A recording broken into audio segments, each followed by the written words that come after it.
আল্লাহর ওয়াজ শোনার মজলিস, মানুষের ওয়াজ নয়। তিলাওয়াতে কোরআন আল্লাহরই ডাইরেক্ট ওয়াজ। আজকে এমন একটি মুহূর্তে এখানে আল্লাহর ওয়াজের ইন্তজাম করা হয়েছে, ঠিক যে মুহূর্তে কিনা সারা দুনিয়ার মানুষ দিশেহারা হয়ে ঘুরছে।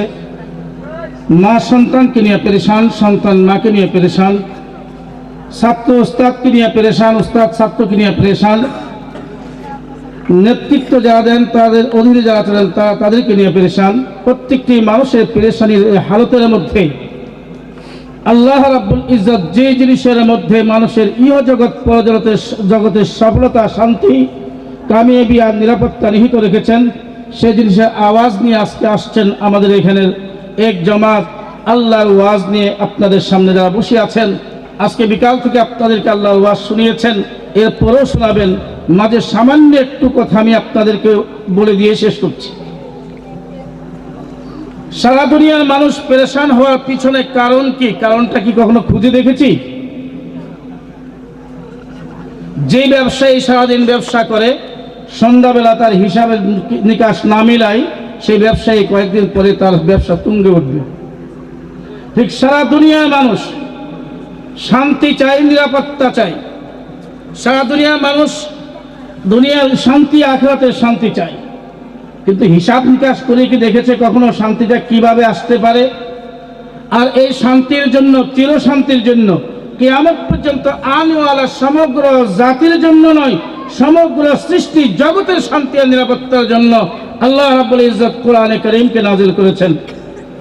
কোরআনে কারীমের আজকে যে অবস্থানে আমরা রেখেছি, কোরআনে কারীম আজকে সবচেয়ে আমাদের কাছে নিপীড়িত, নিষ্পাসিত, অবহেলিত, যার কারণে সারা দুনিয়ার মানুষ আজকে হাজারো চেষ্টা করেও, কোটি কোটি ডলার খরচ করিও, বিভিন্ন ভাবে চেষ্টা করিও না নিরাপত্তা বিধান করতে পারছে, না শান্তি বিধান করতে পারছে, না তাদের মনের শান্তি, না শারীরিক শান্তি, না সামাজিক শান্তি, না ঘরের শান্তি।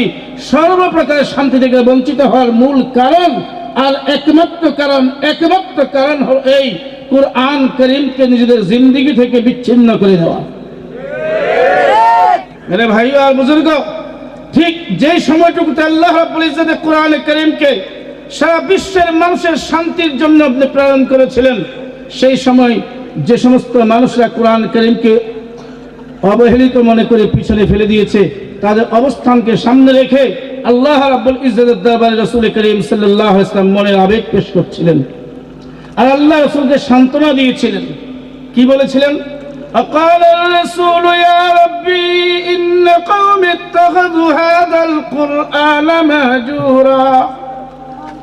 রাসূল বললেন, হে আমার পরওয়ারদিগার, হে আমার প্রতিপালক, আমার কওম, আমার জাতি যে কোরআনকে তাদের ইহজগৎ পরজগতের শান্তি, সফলতা, নিরাপত্তার কামিয়াবির জন্য তুমি নাযিল করেছিলে, সে কোরআনকে তারা তাদের পড়া থেকে বাদ দিয়ে দিয়েছে, তাদের আমল থেকে বাদ দিয়ে দিয়েছে, তাদের পূজা থেকে বাদ দিয়ে দিয়েছে, ব্যক্তিগত জীবন থেকে বাদ দিয়ে দিয়েছে, পারিবারিক জীবন থেকে বাদ দিয়ে দিয়েছে, সামাজিক জীবন থেকে বাদ দিয়ে দিয়েছে, রাষ্ট্রীয় জীবন থেকে বাদ দিয়েছে, বিশ্বায়ন থেকে বাদ দিয়েছে।